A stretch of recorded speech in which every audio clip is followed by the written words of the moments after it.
ಮೆದುಳು ನಿಷ್ಕ್ರಿಯಗೊಂಡಿದ್ದ ಮಹಿಳೆಯ ಅಂಗಾಂಗವನ್ನ ದಾನ ಮಾಡಲಾಗಿದೆ. 4 ದಿನಗಳ ಹಿಂದೆ ತೀವ್ರ ರಕ್ತಸ್ರಾವ ಆಗಿದೆ. ಮೆದುಳು ನಿಷ್ಕ್ರಿಯಗೊಂಡಿದೆ. ಅದಾದ ನಂತರ ಮಂಗಳೂರಿನ ವೆನ್ಲಾಕ್ ಸರ್ಕಾರಿ ಆಸ್ಪತ್ರೆಯಿಂದ ಅಂಗಾಂಗ ದಾನವನ್ನ ಮಾಡುವ ಕೆಲಸ ಮಾಡಿದ್ದಾರೆ. ಶಿವಮೊಗ್ಗ ರಾಗಿಗುಡ ನಿವಾಸಿ ರೇಖಾ 45 ವರ್ಷದವರು. ಅವರ ಅಂಗಾಂಗ ದಾನವನ್ನ ಮಾಡಲಾಗಿದೆ. ಮಂಗಳೂರಿನ ಕೆಎಂಸಿ ಆಸ್ಪತ್ರೆಗೆ 2 ಕಣ್ಣುಗಳನ್ನ ಕಾರ್ನಿಯಾ ದಾನ ಮಾಡಿದ್ದಾರೆ. ಮೈಸೂರಿನ ಅಪೋಲೋ ಆಸ್ಪತ್ರೆಗೆ ರೇಖಾ ಅವರ ಲಿವರ್ ಅನ್ನ ದಾನ ಮಾಡಲಾಗಿದೆ. ಸರ್ಕಾರಿ ಆಸ್ಪತ್ರೆಯಿಂದ ಇದೇ ಮೊದಲ ಬಾರಿಗೆ ಅಂಗಾಂಗ ದಾನವನ್ನ ಮಾಡಲಾಗಿತ್ತು. ಈ ಎಲ್ಲ ಅಂಗಾಂಗಗಳನ್ನ ತೆಗೆದುಕೊಂಡು ಹೋಗಲಿಕ್ಕೆ ಝೀರೋ ಟ್ರಾಫಿಕ್ ವ್ಯವಸ್ಥೆಯನ್ನ ಕಲ್ಪಿಸಲಾಗಿತ್ತು. ಮೈಸೂರಿಗೆ ತೆಗೆದುಕೊಂಡು ಹೋಗೋದಕ್ಕೆ ಪೊಲೀಸರು ಕೂಡ ಸುಗಮವಾಗಿ ದಾರಿಯನ್ನ ಮಾಡಿಕೊಟ್ಟಿದ್ದಾರೆ. ಒಟ್ಟು 3 ಬಾಳಿನಲ್ಲಿ ಇವರ ಅಂಗಾಂಗ ದಾನ ಮಾಡಿದರ ಪರಿಣಾಮ ಒಂದು ಜೀವನ ಬೆಳಕಾಗಿದೆ. 21 ವರ್ಷದ ಯುವತಿ, ಮದುವೆ ಆಗಿದೆ, ಹಸ್ಬೆಂಡ್ ಇಲ್ಲ, ಅವ್ರ ಅಮ್ಮನ ಜೊತೆ ಇದ್ದಾರೆ. ಶಿವಮೊಗ್ಗದ ಅವಳಿಗೆ ಬ್ರೈನ್ ಹೆಮರೇಜ್ ಆಗುತ್ತೆ. ಬ್ರೈನ್ ಹೆಮರೇಜ್ ಆದಾಗ ಅಲ್ಲಿ ಅಶೋಕ್ ಸಂಜೀವಿನಿ ಹಾಸ್ಪಿಟ್ಲಿಂದ ಇಲ್ಲಿಗೆ ರೆಫರ್ ಆಗುತ್ತೆ, ವೆನ್ಲಾಕ್ ಹಾಸ್ಪಿಟ್ಲಿಗೆ. ಅದು ನಿನ್ನೆ ಅದನ್ನು ಬ್ರೈನ್ ಡೆಡ್ ಅಂತ ಡಿಕ್ಲೇರ್ ಮಾಡಿದ್ಮೇಲೆ ನಿನ್ನೆನೇ ಮಾಡಬೇಕಿತ್ತು.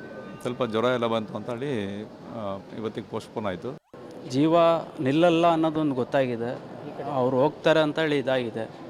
ಅವರಿಂದ ಯಾರೋ 1 ಜನಕ್ಕೋ 2 ಜನಕ್ಕೋ ಉಪಯೋಗ ಆಗಲಿ ಅಂತೇಳಿ ನಾವು ಹೋಗಿ ತೊಗೊಂಡೋಗಿ ಮಣ್ಣು ಮಾಡಿಬಿಡ್ತೀವಿ, ಇಲ್ಲ ಸುಟ್ಟಾಕ್ಬಿಡ್ತೀವಿ. ಅಲ್ಲಿಂದ ಅದು ವೇಸ್ಟ್ ಆಗತ್ತಂತ ಅವರಿಂದ ಏನೋ ಒಂದು 4 ಜನಕ್ಕೆಲ್ಲ ಒಬ್ರಿಗಾರ ಯೂಸ್ ಆಗಲಿ ಅಂತೇಳಿ. ಈ ಬಗ್ಗೆ ಮತ್ತಷ್ಟು ಮಾಹಿತಿ ಪಡೆಯೋಣ ನಮ್ಮ ಪ್ರತಿನಿಧಿ ಸುಖಪಾಲ್ರಿಂದ. ಸುಖಪಾಲ್, ನೋವಿನಲ್ಲೂ ಕೂಡ ಸಾರ್ಥಕತೆ ಮೆರೆಯುವಂತಹ ಕೆಲಸವನ್ನ ಆ ಕುಟುಂಬ ಮಾಡಿದೆ. ಅಂದ್ರೆ ಅವರಿಗೆ ಏನು ಆಸ್ಪತ್ರೆಯವ್ರು ಹೇಳಿದ್ರ ಅಥವಾ ಅವರಿಗೆ ಇದು ಅನ್ನಿಸ್ತಂತ ಏನ್ ಹೇಳ್ತಾರೆ?